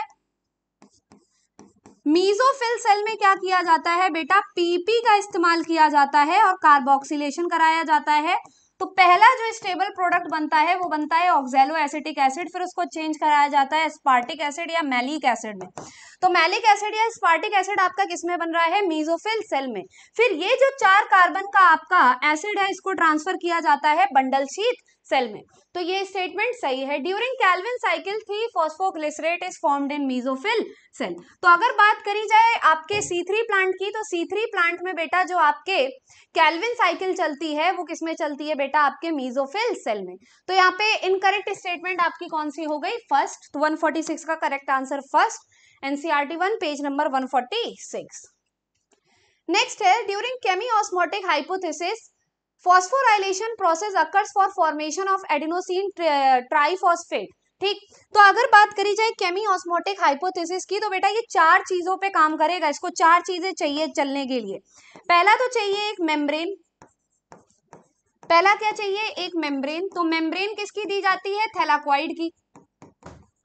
दूसरी चीज बेटा इसको क्या चाहिए? इसको चाहिए प्रोटॉन ग्रेडियंट। और तीसरी चीज चाहिए बेटा इसको प्रोटॉन पंप। और चौथी चीज चाहिए इसको एंजाइम ATP सिंथेस। तो किया जाता है बेटा, ऐसी कंडीशन क्रिएट की जाती है, मान लो ये थैलाकॉइड की मेम्ब्रेन है, तो आपके H+ का कंसंट्रेशन ल्यूमेन के अंदर बढ़ाया जाता है और स्ट्रोमा के अंदर कम किया जाता है। तो जब ल्यूमेन में H+ का कंसंट्रेशन बढ़ा और स्ट्रोमा में कम हुआ, तो यहाँ पे क्या क्रिएट हुआ? Proton gradient. फिर यहाँ पे क्या लगाया जाता है? प्रोटॉन पंप लगाया जाता है। प्रोटॉन पंप की तरह कौन बिहेव करता है? CF0 CF1 particle. फिर यहाँ से बेटा प्रोटॉन को बाहर की तरफ पास कराया जाता है, और जब प्रोटॉन बाहर की तरफ पास करते हैं तो ये एक्टिवेट करते हैं ATP सिंथेज एंजाइम को, और जब ATP सिंथेज एंजाइम एक्टिवेट होता है तो वो ADP और इनऑर्गेनिक फॉस्फेट को मिला के फॉर्मेशन कर देता है एडिनोसिन ट्राइफॉस्फेट का। तो यहाँ पे देखो there is a change in the permeability, तो परमेबिलिटी और माइटोकॉन्ड्रियल की मेम्ब्रेन से तो हमें कोई लेना ही देना नहीं, माइटोकॉन्ड्रिया से कोई लेना देना नहीं, इंटर मेम्ब्रेन स्पेस आपकी माइटोकॉन्ड्रिया में होती है, कोई लेना देना नहीं। अब proton gradient forms across the thylakoid membrane, तो आंसर क्या हो जाएगा बेटा, फोर्थ। तो 147 का करेक्ट आंसर हो गया फोर्थ आपके NCERT 1 page number 140 and 141। 148 question assertion reason का है, ध्यान से देखिएगा। In photosynthesis there is synthesis of glucose but is stored in the form of starch. बिल्कुल सही बात है, और ये एक्सपेरिमेंट किया किसने था, जूलियस वॉन सैक ने।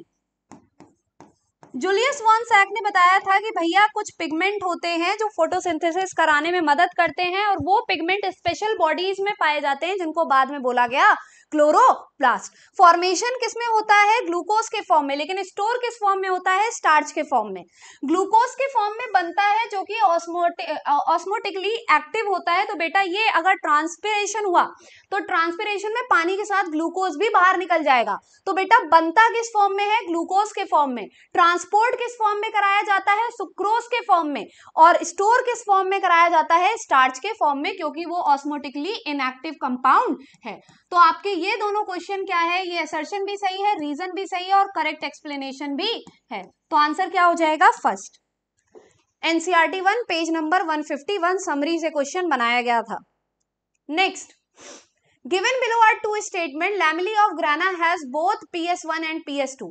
देखो लैमिली ऑफ ग्राना का मतलब क्या है, जो ग्राना की मेम्ब्रेन है, लैमिली ऑफ ग्राना का मतलब क्या है, ग्राना की जो मेम्ब्रेन है, जो ग्राना को कनेक्ट कर रही है आपस में, दो थैलाकॉइड को इंटरग्रानल आपका जो कनेक्शन है, ग्राना की जो मेम्ब्रेन है उसके पास PS1 भी होता है, PS2 भी होता है, और NADP रिडक्टेज एंजाइम भी होता है।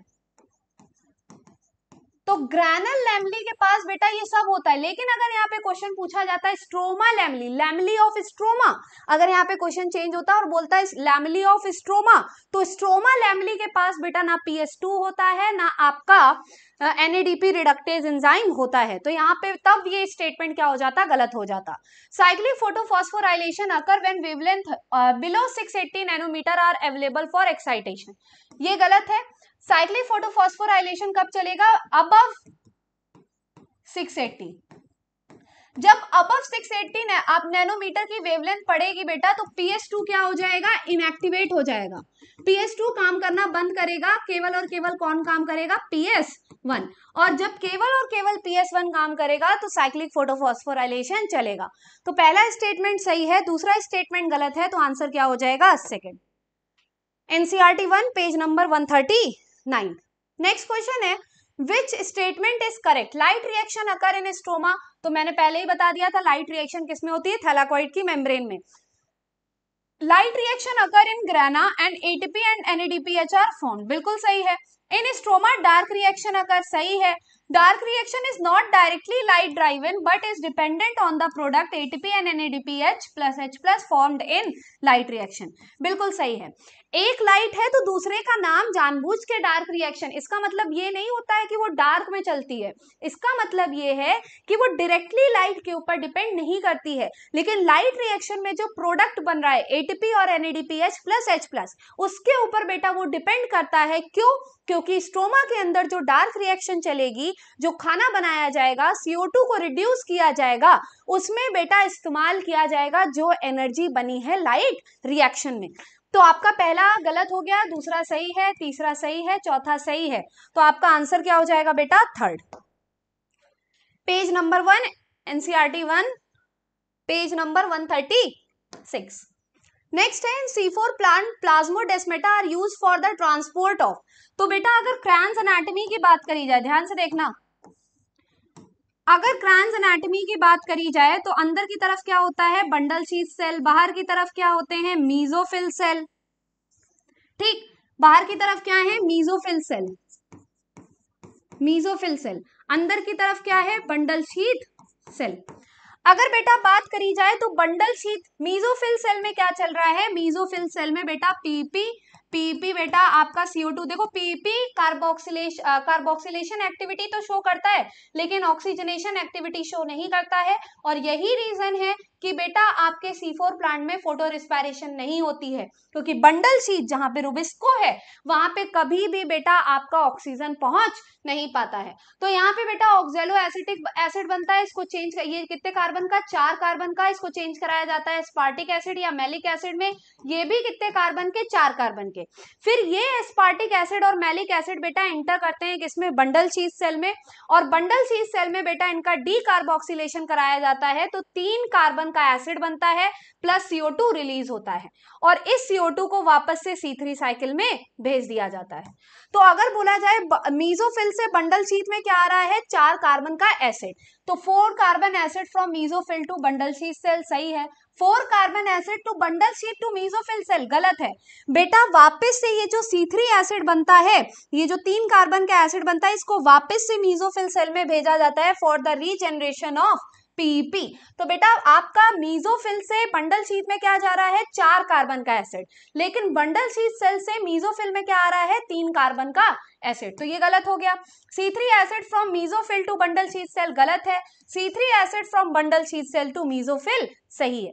तो आंसर क्या हो जाएगा, फर्स्ट, NCERT 1 पेज नंबर 146।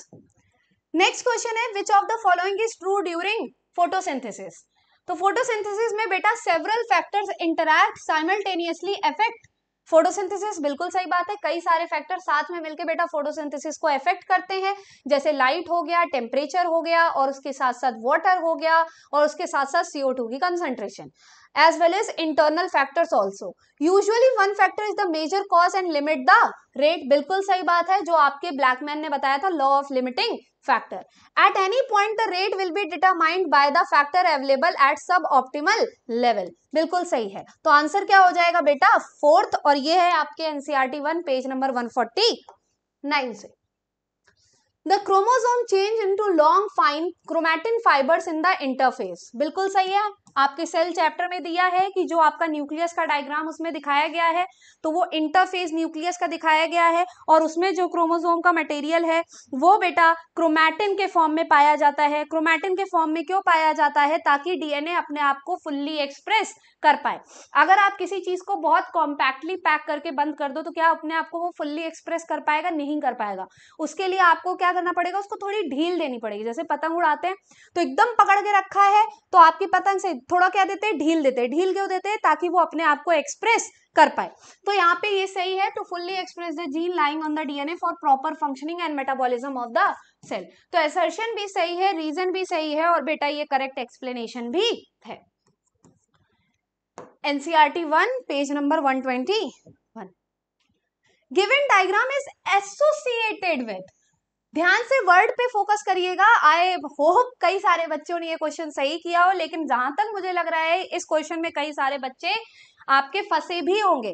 तो यहाँ पे बोला है given diagram is associated with, दिया गया आरेख किससे संबंधित है, तो संबंधित किसके लिए पूछा जा रहा है, PS1 के लिए पूछा जा रहा है कि ये भैया जो PS1 है, ये जो फोटो सिस्टम 1 है, ये फोटो सिस्टम 1 किससे एसोसिएटेड है, तो फोटो सिस्टम 1 साइक्लिक फोटोफॉस्फोराइलेशन में भी यूज होगा, PS1 नॉन साइक्लिक फोटोफॉस्फोराइलेशन में भी यूज होगा, और PS1 नॉन साइक्लिक फोटोफॉस्फोराइलेशन में भी यूज होता है, इसलिए फॉर्मेशन होता है किसका, Z स्कीम का। तो आंसर क्या हो जाएगा बेटा, fourth. NCERT 1 page number 140। Next है, Poales have the same rank status as Diptera in the terms of rank. Poales भी क्या है बेटा, ऑर्डर है, डिप्टेरा भी क्या है, ऑर्डर है। पोएल किसका ऑर्डर है, वीट का, डिप्टेरा किसका ऑर्डर है, आपके हाउस फ्लाई का। तो दोनों क्या है, सेम है in terms of rank. Biodiversity is known as the number and type of organism present on earth, बिल्कुल सही है, number and type of organism present on earth. Classification is the process by which anything is grouped into convenient categories based on some easy observable character, ये भी बिल्कुल सही है। तो A सही है, B सही है, C सही है। चलिए D चेक करते हैं। Properties of cellular organelles are present in molecular constituent of the organelle but arise as a result of interaction among the molecular component comprising the organelle। तो बेटा कभी भी अगर सेल बना है तो सेल की इंडिविजुअल प्रॉपर्टी मॉलिक्यूल के पास नहीं होगी, लेकिन मॉलिक्यूल की कंपैरेटिव मिक्स्ड प्रॉपर्टी किसके पास प्रेजेंट होगी? सेल के पास प्रेजेंट होगी। तो डी वाला स्टेटमेंट क्या हो गया? गलत हो गया। तो आंसर क्या होगा? फर्स्ट। और ये था आपके एनसीईआरटी 1 पेज नंबर 3, 4 एंड 8 से।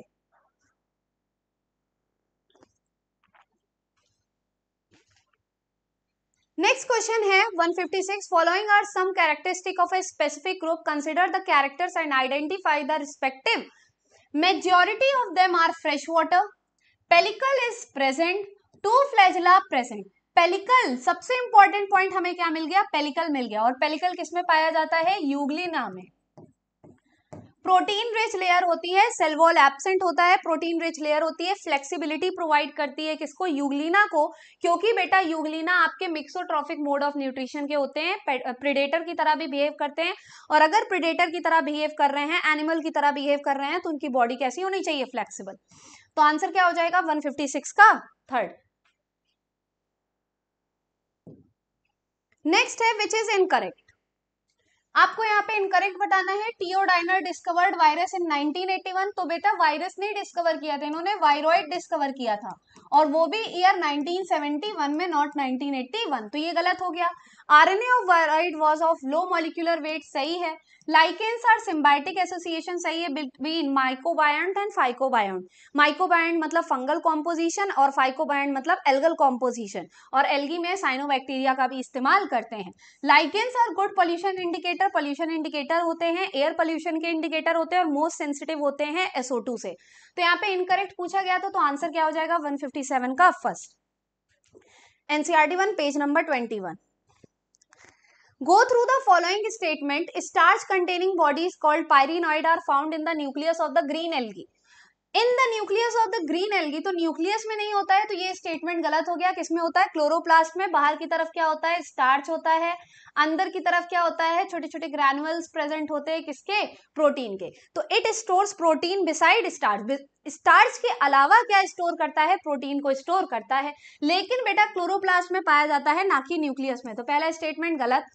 Green algae have a rigid cell wall made up of inner layer of cellulose and outer layer of pectose. तो पोसी, इनर सेल्यूलोज, आउटर पेक्टोज। तो ये स्टेटमेंट बिल्कुल सही है। Asexual reproduction in most brown algae is by zoospores that have two unequal laterally attached flagella. तो 158 का पहला स्टेटमेंट गलत है, दूसरा स्टेटमेंट सही है, तीसरा स्टेटमेंट सही है, और चौथा देख लेते हैं। In bryophyte female sex organ called archegonia is flask shape and produces a single egg. ये स्टेटमेंट भी सही है। तो आंसर क्या हो जाएगा बेटा आपका? Fourth. Third, the tallest tree species of the gymnosperm. तो जिम्नोस्पर्म की सबसे लंबी ट्री की स्पीशीज कौन सी है बेटा? तो सबसे लंबी ट्री की स्पीशीज है आपकी सिकोया, जिसको बोला जाता है रेडवुड ट्री। नेक्स्ट क्वेश्चन है complete disintegration of nuclear envelope mark the start of. तो कंप्लीट डिसइंटीग्रेशन, डिसइंटीग्रेशन स्टार्ट किसमें होता है? लेट प्रोफेज में।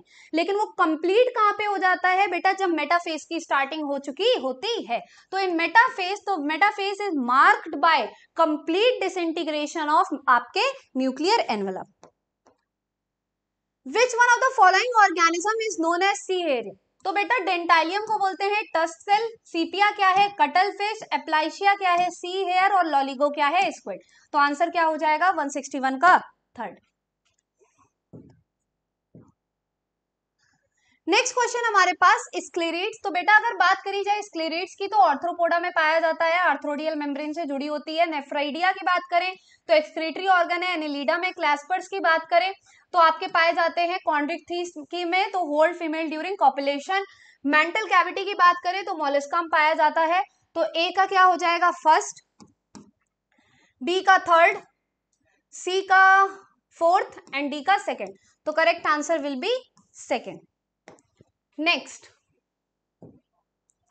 which statement is incorrect? The tissues are broadly classified into epithelial, connective, muscular and neural. सही है।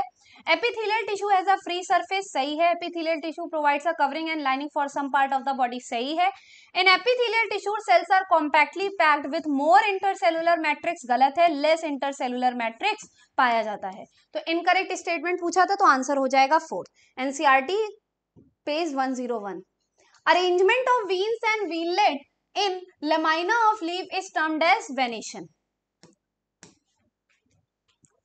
A diploid cell has 2n equals to 4. If this divides by mitosis, how many types of genotype are formed amongst the daughter cell? तो भैया 2n equals to 4 है, तो तुम तो calculation करने में जुट गए होगे एकदम कि भैया कितने टाइप के जीनोटाइप बनेंगे। भैया उसने बोल दिया है माइटोसिस है, अकल लगानी पड़ेगी। माइटोसिस है अगर, तो यहाँ पे no change in genotype, no change in genotype, genotype में कोई भी चेंज नहीं आएगा, तो जो पहले था वही होगा, तो आंसर क्या हो जाएगा 1। Next, each chromosome at metaphase stage of bone marrow cell in our body has, तो each chromosome as metaphase stage of bone marrow cell, bone marrow cell में बेटा मतलब ये आपका क्या है, सोमैटिक सेल की बात कर रहा है। और अगर ये सोमैटिक सेल की बात कर रहा है तो एनाफेज में ईच क्रोमोसोम के पास, क्योंकि एनाफेज में क्या होता है, ये जो आपका क्रोमोसोम है ये अपोजिट पोल की तरफ क्या कर जाता है, मूव कर जाता है। तो इधर भी एक क्रोमैटिड, इधर भी एक क्रोमैटिड, तो आंसर क्या हो जाएगा 166 का करेक्ट आंसर हो जाएगा second. Next, select the mismatched pair in the following. Epigynous condition is present in cucumber, सही है। एपिगाइनस कंडीशन किसमें किसमें होती है, क्यूक्यूम्बर में, गुआवा में और रे फ्लोरेट्स ऑफ सनफ्लावर में, तो गुआवा सही है। हाइपोगाइनस कंडीशन किसमें होती है, mustard, brinjal and China rose में, तो ब्रिंजल दिया हुआ है हाइपोगाइनस में, सही है। हाइपोगाइनस में पीच दिया हुआ है, गलत है। पीच किसमें होता है बेटा, पीच में कौन सी कंडीशन देखने को मिलती है, पेरीगाइनस कंडीशन, तो यहाँ पे इनकरेक्ट पूछा गया था, तो आंसर क्या हो जाएगा 4th। The osmotic expansion of a cell kept in water is chiefly regulated by, तो बेटा ऑस्मोटिक बैलेंस बनाने का काम कौन करता है, vacuole. Within the eukaryotic cell ribosomes are present, within the eukaryotic cell ribosomes are present, तो eukaryotic cell में बेटा साइटोप्लाज्म में भी पाए जाएंगे, कौन से होंगे 80s, क्लोरोप्लास्ट में भी पाए जाएंगे, कौन से होंगे 70s, माइटोकॉन्ड्रिया के भी अंदर होंगे, कौन से 70s, और रफ ईआर के ऊपर कौन से होंगे 80s, तो होंगे तो सारे, लेकिन उसकी यूनिट क्या हो जाएगी, चेंज हो जाएगी, तो आंसर क्या होगा 4th। Detailed membrane structure was studied only after the advent of electron microscope in 1950s. The number of meiosis to produce 35 wheat grain, तो इसका फॉर्मूला क्या होता है, सीड प्लस सीड बाय 4, या मियोसिस के अगर टर्म पे पूछना है तो 1 + 1/4, ठीक। तो यहाँ पे 1 पूरा का पूरा 1 होगा, मतलब पूरा का पूरा आपका मेगा स्पोर और माइक्रोस्पोर का 1/4, तो मेगा स्पोर अगर 35 सीड बन रहे हैं तो 35 के 35 चाहिए और 35/4, और जब आप इसको सॉल्व करोगे तो आंसर आएगा 43.75, जो कि अप्रोक्स होगा किसके, 44 के, तो आंसर क्या होगा बेटा यहाँ पे 44। नेक्स्ट क्वेश्चन है,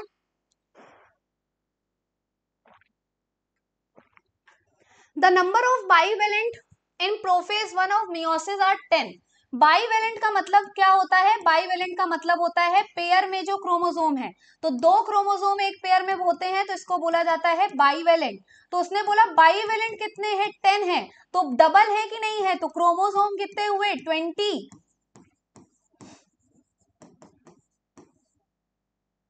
क्रोमोसोम कितने हुए 20 हुए। फिर बोल रहा है how many chromosomes will be there in anaphase second of meiosis और एट ईच पोल, तो एनाफेज में क्या हो जाएगा, क्रोमोसोम आधा आधा हो जाएगा, तो 10 इधर 10 इधर, ठीक। तो आंसर क्या हो जाएगा बेटा 172 का करेक्ट आंसर हो जाएगा second. Next, which of the following are correct statement with reference to cockroach? Arthrodial membrane is a flexible membrane, सही है। आर्थ्रोडियल मेम्ब्रेन या आर्टिकुलर मेम्ब्रेन क्या है, फ्लेक्सिबल मेम्ब्रेन है। स्टर्नाइट इज द वेंट्रल स्क्लेराइट, सही है। डॉर्सल साइड पे क्या होती है, टर्गाइट, लेटरल साइड पे क्या होती है, प्लूराइट, और वेंट्रल साइड पे बेटा क्या होती है, स्क्लेराइट, ठीक है, स्टर्नाइट। तो यहाँ पे ये भी स्टेटमेंट क्या है, सही है। लैब्रम इज एक्सटर्नल जेनाइटेलिया, तो लैब्रम एक्सटर्नल जेनाइटेलिया नहीं है, लैब्रम माउथ का पार्ट है, और माउथ के पार्ट में भी बेटा ये किसमें आता है, लोअर लिप। अपर लिप को क्या बोलते हैं, लैबियम, लोअर लिप को क्या बोलते हैं, लैब्रम। टंग किससे रिप्रेजेंट की जाती है, हाइपोफेरिंक्स से, तो सी क्या हो गया, गलत, ए सही है, बी सही है। 7th sternum of female cockroaches board shaped सही है, तो आंसर क्या हो जाएगा बेटा, ए, बी एंड डी। तो 173 का करेक्ट आंसर हो जाएगा, 173 का करेक्ट आंसर है A, B and D. Fourth answer will be the right answer. Next, summer sleep and winter sleep of frog are known as respectively. तो समर स्लीप को क्या बोलते हैं, एस्टिवेशन, विंटर स्लीप को क्या बोलते हैं, हाइबरनेशन। तो आंसर क्या हो जाएगा बेटा, fourth. The leaf cell has 16 chromosome that is more likely that, उसके अगर लीफ सेल मतलब डिप्लॉइड कंडीशन में कितने हैं, 16, तो उसके गैमेट में कितने होंगे, हाफ होंगे, मतलब कितने होंगे, 8। तो गैमेट विल हैव 8 क्रोमोसोम।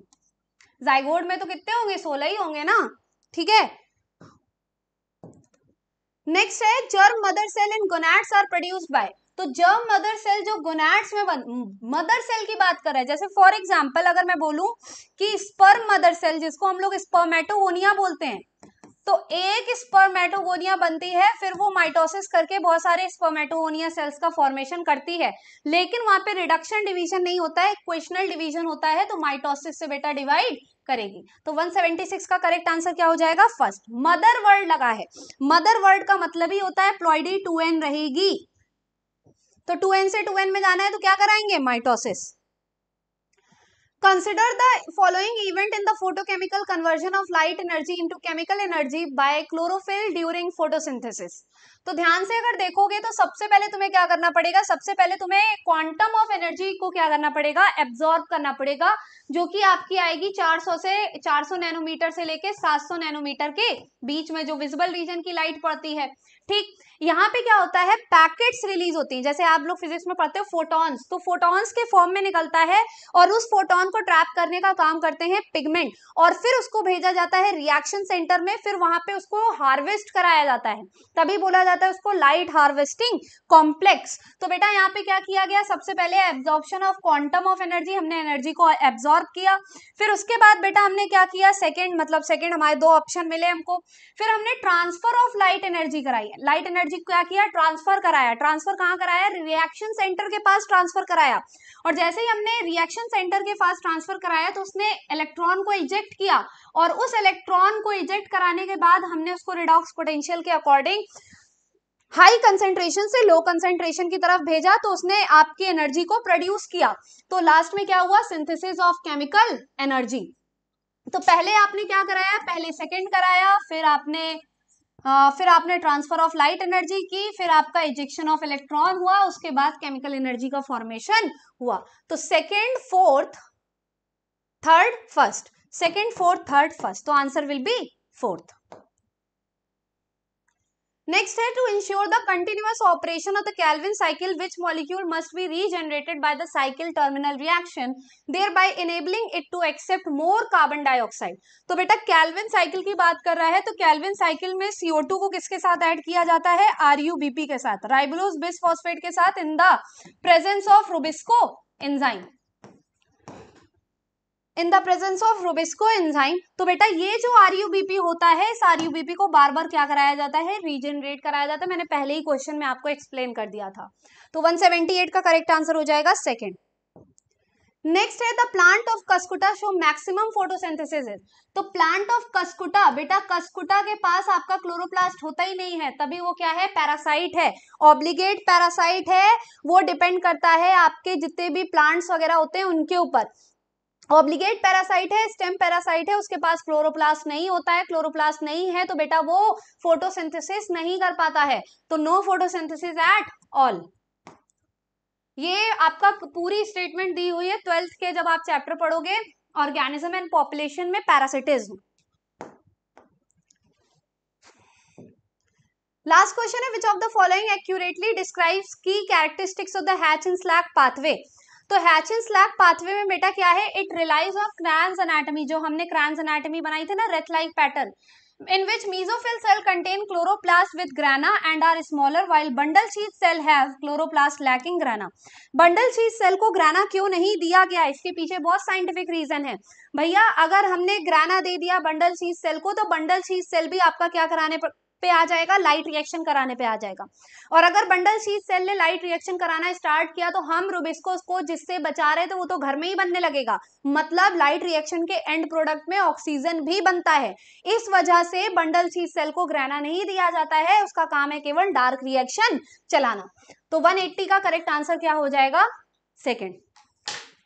तो that's all for the discussion. I hope आपको आज का पूरा पेपर अच्छे से समझ में आ गया होगा और आज का पेपर काफी अच्छा भी था। आई होप आप लोग का पेपर भी अच्छा हुआ होगा। तो फिर मिलते हैं नेक्स्ट पेपर डिस्कशन में, तब तक के लिए जय हिंद।